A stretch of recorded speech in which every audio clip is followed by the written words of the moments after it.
चलिए फ्रेंड्स, देखते हैं हम लोग क्यूज। आज का क्यूज स्पीडी से है। इसमें पहला क्वेश्चन से देखते हैं क्या है। चलिए रिवीजन करते हैं ताकि याद रहे, सभी क्वेश्चनों को करेंगे। चलिए, सिंधु घाटी सभ्यता सिंधु घाटी सभ्यता 2500 ईसा पूर्व के पास थी। कितनी ईसा पूर्व से है सिंधु घाटी सभ्यता? 2500। ठीक। भारत का अंतिम मुगल सम्राट बहादुर शाह जफर था। कौन था? तो बहादुर शाह जफर। अकबर का राजस्व मंत्री अकबर का राजस्व मंत्री टोडरमल था। संसद द्वारा अनुमोदन होने पर भी राष्ट्रीय आपात 6 माह तक लागू रह सकता है। कितने माह तक लागू रह सकता है? 6 माह तक। इसको बताइएगा, राष्ट्रीय आपात अनुच्छेद कितना में है? ठीक, कमेंट में बताइएगा। संविधान की व्याख्या करने का अंतिम अधिकार किसको है? सर्वोच्च न्यायालय को। संविधान का अंतिम व्याख्या करने का अधिकार सर्वोच्च न्यायालय का है। जीका वायरस का वाहक एडिस मच्छर होता है। जीका वायरस का कौन सा होता है? एडिस मच्छर। मानव शरीर में जल की मात्रा 80% होता है। मानव शरीर में जल की मात्रा 80% होता है। मनुष्य के शरीर में सबसे छोटी ग्रंथि कौन सी है? सबसे ग्रंथि प्यूटिटरी, और सबसे बड़ी ग्रंथि कौन से? लीवर। ठीक। आगे क्या है? श्वेत रक्त कणिकाओं का निर्माण अस्थिमज्जा, लिम्फ नोड तथा प्लीहा में होता है। कहाँ होता है? श्वेत रक्त कणिकाओं का निर्माण अस्थिमज्जा, लिम्फ नोड तथा प्लीहा में होता है। चलिए आगे क्या है? आगे है एयर इंडिया में विमान चालक बनने वाली पहली महिला कौन सा है? कौन सा है? तो सौदामिनी देशमुख। हिमालय के सर्वोच्च शिखर माउंट एवरेस्ट की ऊंचाई कितना है? 8850। कितना है? 8850। भारत की सबसे लंबी नदी गंगा तथा चौड़ी कौन सी है? ब्रह्मपुत्र। ठीक। आप लोग कमेंट में विश्व का बताइएगा, विश्व का लंबी नदी। ठीक। चलिए आगे चलते हैं। वन महोत्सव की शुरुआत 1950 में के.एम. मुंशी ने की। किसने किया? के.एम. मुंशी ने। ठीक। अटाकामा मरुस्थल दक्षिण अमेरिका देश चिली में अवस्थित है। अटाकामा मरुस्थल कहाँ है? तो दक्षिण अमेरिका के चिली में। चलिए आगे। 180 देशांतर रेखा को अंतर्राष्ट्रीय तिथि रेखा कहा जाता है। अंतर्राष्ट्रीय तिथि रेखा किसको कहा है? 180 देशांतर रेखा को। आप लोग कमेंट में बताइएगा 180 देशांतर रेखा किस महासागर से होकर गुजरता है? ठीक है। चलिए आगे चलते हैं। देखिए, आरबी कोलकाता में 2002 में आया हुआ क्वेश्चन है। इंसुलिन हार्मोन रक्त में ग्लूकोज की मात्रा को नियंत्रित करता है। इंसुलिन हार्मोन रक्त में ग्लूकोज की मात्रा को नियंत्रित करता है। तो इंसुलिन हार्मोन किस ग्रंथि से स्रावित होता है? तो ये कौन सी ग्रंथि से स्रावित होता है? पैनक्रियाज या अग्नाशय। ठीक। चलिए आगे। पृथ्वी के विषुवत रेखा पर सूर्य का प्रकाश सर्वदा कैसा होता है? सर्वदा समान होता है। विषुवत रेखा पर सर्वदा समान होता है। 23.5 डिग्री नॉर्थ से 23.5 डिग्री साउथ के बीच की विषुवत रेखा है। इस पर हमेशा सूर्य का प्रकाश समान होता है। ठीक। चलिए आगे।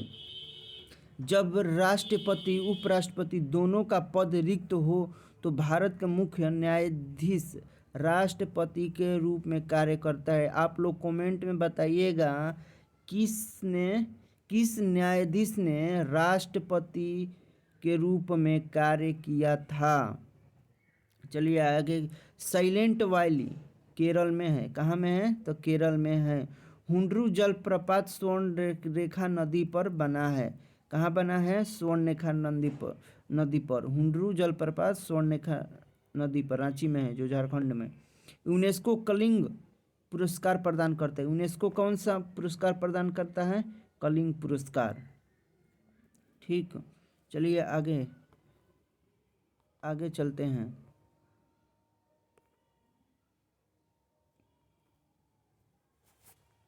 कहाँ थे? यूनेस्को। आगे क्या है? चलिए,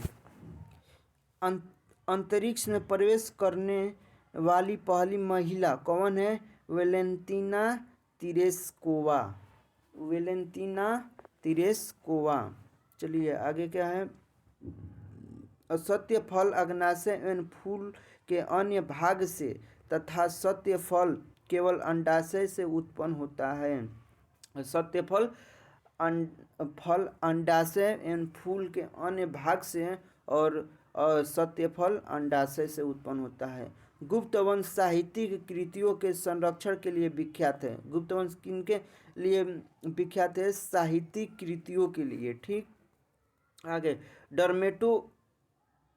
डर्मेटोलॉजी त्वचा एवं इनकी बीमारियों का अध्ययन है। डर्मेटोलॉजी किनका अध्ययन है? त्वचा एवं बीमारियों का। मदर टेरेसा विश्वविद्यालय कोडाईकलोन में स्थित है। कोडाईकलोन कहाँ है? तो तमिलनाडु में कोडाईकलोन है।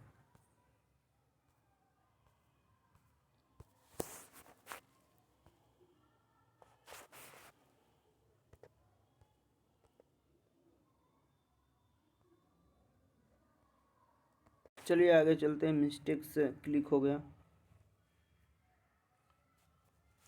वास्को डी गामा 1498 में कालीकट पहुंचा था। कालीकट कितने में वास्को डी गामा पहुंचा था? 1498 में। अल्बरूनी मुहम्मद गजनवी के शासन काल में इतिहासकार था। किनके शासन काल में? मुहम्मद गजनवी के। मुहम्मद गजनवी कब भारत आया था? आप लोग कमेंट में बताइएगा। ठीक, पंडवानी छत्तीसगढ़ में प्रचलित लोक नृत्य है। पंडवानी कहाँ का लोक नृत्य है? तो छत्तीसगढ़ का। चलिए आगे, अष्टछाप के संस्थापक स्वामी विठलनाथ थे। अष्टछाप के संस्थापक कौन थे? तो स्वामी विठलनाथ। चलिए आगे चलते हैं। फिर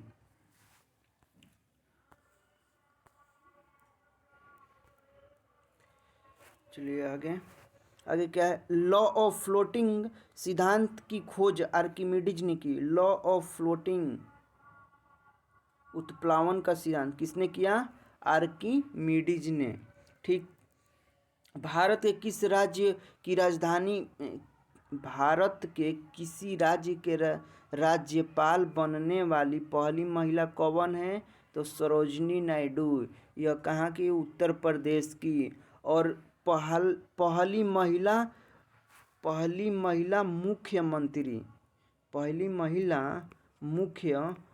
कौन बनी? तो सुचिता कृपलानी। पहली महिला कौन मुख्यमंत्री बनी? सुचिता कृपलानी, वो भी उत्तर प्रदेश की।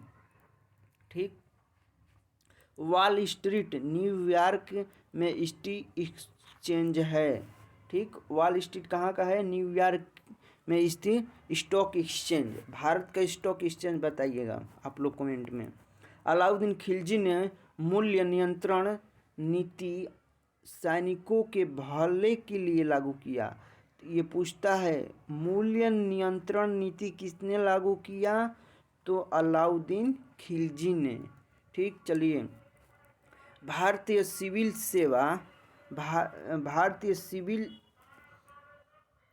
सेवा लॉर्ड कॉर्नवालिस के समय चालू हुआ। भारतीय सिविल सेवा किसके समय चालू हुआ? लॉर्ड कॉर्नवालिस के समय। रचना यामा के लेखक महादेवी वर्मा को ज्ञानपीठ पुरस्कार मिला। यामा की रचना किसने किया? तो महादेवी वर्मा। इन्हीं के लिए ज्ञानपीठ पुरस्कार मिला। चलिए आगे, अवध के अंतिम नवाब वजीद अली शाह थे। अवध के अंतिम नवाब कौन थे? वजीद अली शाह। और पहला बताइएगा कौन था नवाब अवध का? और अवध का विलय अवध का विलय अंग्रेजों ने कब किया?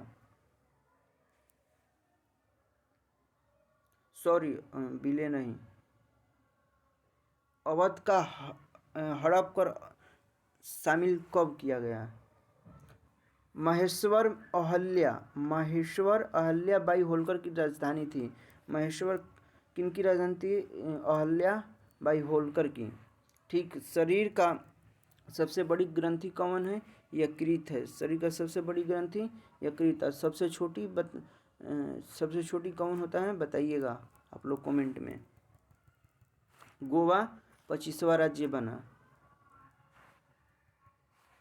ऑल इंडिया रेडियो की स्थापना कितना में हुआ? 1936 में। ऑल इंडिया रेडियो का स्थापना कब हुआ? 1936 में। आराम हराम है जवाहरलाल नेहरू ने दिया। यह कब दिया गया था? आराम हराम है भारत छोड़ो आंदोलन 1942 के समय। ठीक है, आगे चलिए। भारत में टेलीविज़न कार्यक्रम का प्रसारण 1959 में हुआ था। भारत में टेलीविज़न कार्यक्रम का प्रसारण कब से शुरू हुआ? 1959 में।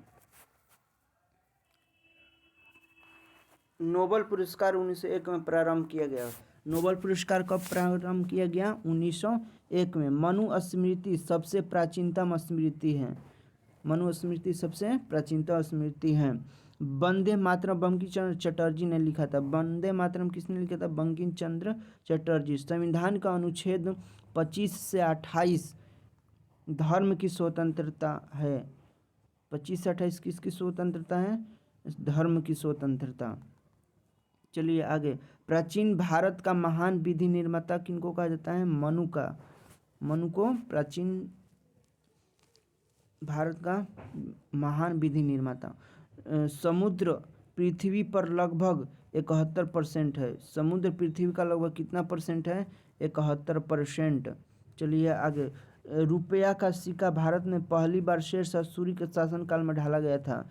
रुपया का सिक्का किनके काल में ढाला गया था? तो पहली बार शेरशाह सूरी के काल में। चलिए आगे। पित्त का श्रवण यकृत से होता है। किससे होता है पित्त का श्रवण? यकृत से। मानव शरीर से रक्तचाप एड्रिनल ग्लैंड द्वारा नियोजित होता है। किनके द्वारा होता है? एड्रिनल ग्लैंड द्वारा रक्तचाप। लगातार बढ़ती कीमत की प्रक्रिया मुद्रास्फीति कहलाती है। लगातार बढ़ती कीमत की प्रक्रिया मुद्रास्फीति कहलाती है। चलिए आगे। शिवाजी की माँ मीरा जीजाबाई थी। कौन थी शिवाजी की माँ? जीजाबाई। और इनके गुरु कौन था? राजनीतिक गुरु शिवाजी का बताइएगा कमेंट में। नेपोलियन बोनापार्ट फ्रांस का निवासी था। कहाँ का निवासी था? नेपोलियन बोनापार्ट फ्रांस का। मोहम्मद बिन तुगलक ने अपनी राजधानी दिल्ली से देवगिरी स्थानांतरित किया। कौन किया? तो मोहम्मद बिन तुगलक। मोहम्मद बिन तुगलक को पागल बादशाह कहा जाता था। हरे पौधे में प्रकाश संश्लेषण की इकाई कांटोसोम कहलाता है। क्या कहलाता है? कांटोसोम। प्रकाश संश्लेषण की इकाई क्या कहलाता है? कांटोसोम। मानव शरीर में खून के शुद्धिकरण के प्रक्रिया को क्या कहते हैं? डायलिसिस। चलिए आगे चलते हैं। हिस्टोलॉजी में ऊतकों का अध्ययन किया जाता है। ऊतकों का अध्ययन किसमें किया जाए? हिस्टोलॉजी में। प्राचीन सांख्य दर्शन में कपिल मुनि का योगदान है। सांख्य दर्शन में किनका योगदान है? कपिल मुनि का। मानसून का कारण हवाओं का मौसम उत्क्रमण है। मानसून का कारण हवाओं का मौसम उत्क्रमण है। पृथ्वी की अपेक्षा चंद्रमा का द्रव्यमान 1/181 होता है। सॉरी, 1/81 होता है। कितना होता है? 1/81। सहारा मरुस्थल उत्तरी अफ्रीका में है। कहाँ है सहारा मरुस्थल? उत्तरी अफ्रीका में। पृथ्वी का औसत तापमान कितना होता है? 15 डिग्री सेंटीग्रेड। चलिए अब आगे देखते हैं। मेन राष्ट्रीय उद्यान और अभयारण्य है, इसको देखते हैं। बहुत ही इम्पोर्टेंट है और एग्जाम में पूछा भी जाता है। जिम कॉर्बेट राष्ट्रीय उद्यान, जिम कॉर्बेट राष्ट्रीय उद्यान कहाँ है? तो उत्तराखंड में। ठीक। कन्हा सिसिली राष्ट्रीय उद्यान कहाँ है? तो मध्य प्रदेश में। कन्हा सिसिली राष्ट्रीय उद्यान कहाँ है? तो मध्य प्रदेश में। मानस वन्यजीव अभयारण्य कहाँ है? असम में। ठीक। पेरियार वन्यजीव अभयारण्य कहाँ है? तो केरल में। रणथंभौर राष्ट्रीय उद्यान कहाँ है? तो राजस्थान में। दुधवा राष्ट्रीय उद्यान कहाँ है? तो उत्तर प्रदेश में। शिकारी देवी अभयारण्य कहाँ है? तो हिमाचल प्रदेश में। शिकारी देवी कहाँ है? तो हिमाचल प्रदेश में। काजीरंगा राष्ट्रीय उद्यान कहाँ है? तो असम में। केवलादेव घाना पक्षी विहार कहाँ है? तो राजस्थान में। कहाँ है? राजस्थान में। गिर राष्ट्रीय उद्यान कहाँ है? तो गुजरात में। बांदीपुर राष्ट्रीय उद्यान कहाँ है? तो कर्नाटक में। बांदीपुर कहाँ है? कर्नाटक में। नल सरोवर पक्षी अभयारण्य कहाँ है? तो गुजरात में। ठीक। नंदनकानन वन्यजीव अभयारण्य कहाँ है? तो उड़ीसा में। दाची ग्राम राष्ट्रीय उद्यान कहाँ है? तो जम्मू कश्मीर में। राजाजी राष्ट्रीय उद्यान कहाँ है? तो उत्तराखंड में। सिमलीपाल राष्ट्रीय अभयारण्य कहाँ है? तो उड़ीसा में। सिमलीपाल अभयारण्य कहाँ है? उड़ीसा में। मुदुमलाई अभयारण्य कहाँ है? तो तमिलनाडु में। डफला अभयारण्य कहाँ है? तो मिजोरम में। डफला कहाँ है? मिजोरम में। नागरहोल राष्ट्रीय उद्यान कहाँ है? तो कर्नाटक में। नागरहोल राष्ट्रीय उद्यान कर्नाटक में। सुंदरवन राष्ट्रीय उद्यान कहाँ है? पश्चिम बंगाल में। किबुल लमजाओ राष्ट्रीय उद्यान कहाँ है? मणिपुर में। यह एक तैरते हुए झील पर अवस्थित है, किबुल लमजाओ। चलिए आगे याद रखिएगा। चलिए नदियाँ और उद्गम और मुहाना देखते हैं। उद्गम और मुहाना। सिंधु का उद्गम कहाँ से है? तो मानसरोवर झील गिरता कहाँ है? अरब सागर में। नर्मदा का उद्गम कहाँ है? अमरकंटक की पहाड़ी से और खंबात की खाड़ी में गिर जाता है। ताप्ती का है? मुल्ताई मध्य प्रदेश में है। मुल्ताई ये गिरती कहाँ है? तो खंबात की खाड़ी में। नर्मदा और ताप्ती ये नदियाँ पश्चिम की ओर बहने वाली नदी है। ठीक। चलिए आगे। यमुनोत्री ग्लेशियर गिरती कहाँ है? तो गंगा में जाकर गिरती है। गंगा की सहायक नदी है। सबसे बड़ी गंगा की सहायक यही है, यमुना। रामगंगा नैनीताल के निकट से निकलती है और गिरती कहाँ है? गंगा में। रामगंगा गंगा में। गंडक कहाँ से निकलती है? तो नेपाल से निकलती है। गिरती कहाँ है? तो गंगा में। कहाँ गिरती है? गंगा में। कोसी कहाँ से निकलती है? सप्तकोसी नेपाल की सप्तकोसी से। गिरती कहाँ है? तो गंगा में। सोन कहाँ से निकलती है? अमरकंटक की पहाड़ी से। सोन कहाँ से निकलती है? अमरकंटक की पहाड़ी से और गिरती कहाँ है? गंगा में। ब्रह्मपुत्र कहाँ से निकलता है? तो मानसरोवर झील से और गिरती कहाँ है? तो बंगाल की खाड़ी में। महानदी कहाँ से निकलती है? सिहुआ मध्य प्रदेश के सिहुआ से। गिरता कहाँ है? बंगाल की खाड़ी में। ठीक। गोदावरी कहाँ से निकलती है? नासिक के निकट से। गोदावरी नासिक के निकट से। गिरता कहाँ है? तो बंगाल की खाड़ी में। चलिए आगे चलते हैं। कावेरी कहाँ से निकलती है? तो केकरा ब्रह्मगिरी पहाड़ी से। केकरा ब्रह्मगिरी पहाड़ी। गिरती कहाँ है? बंगाल की खाड़ी में। गंगा कहाँ से निकलती है? तो गंगोत्री ग्लेशियर। कहाँ से निकलती है? गंगोत्री ग्लेशियर। गिरती कहाँ है? तो बंगाल की खाड़ी में। ठीक। चंबल कहाँ से निकलती है? जानापाव पहाड़ी। गिरती कहाँ है? जमुना में। गिरती कहाँ है? जमुना में। चिनाब कहाँ से निकलती है? बड़ा लच्छा दर्रा। बड़ालचा और सिंधु नदी में मिल जाती है जाकर। झेलम कहाँ से निकलती है? शेषनाग झील से। झेलम कहाँ से निकलती है? शेषनाग झील से। और कहाँ मिलती है? चिनाब नदी में। रावी रावी कहाँ निकलती है? रोहतांग दर्रे से। और गिरती कहाँ है? चिनाब नदी में मिल जाती हैं। चलिए अब कृष्णा। कृष्णा कहाँ से निकलती है? महाबलेश्वर की पहाड़ी से और बंगाल की खाड़ी में गिर जाती हैं। लूनी नाग पहाड़ी अरावली के पश्चिमी किनारा से नाग पहाड़ी से निकलती है और कच्छ के रण में चली जाती हैं।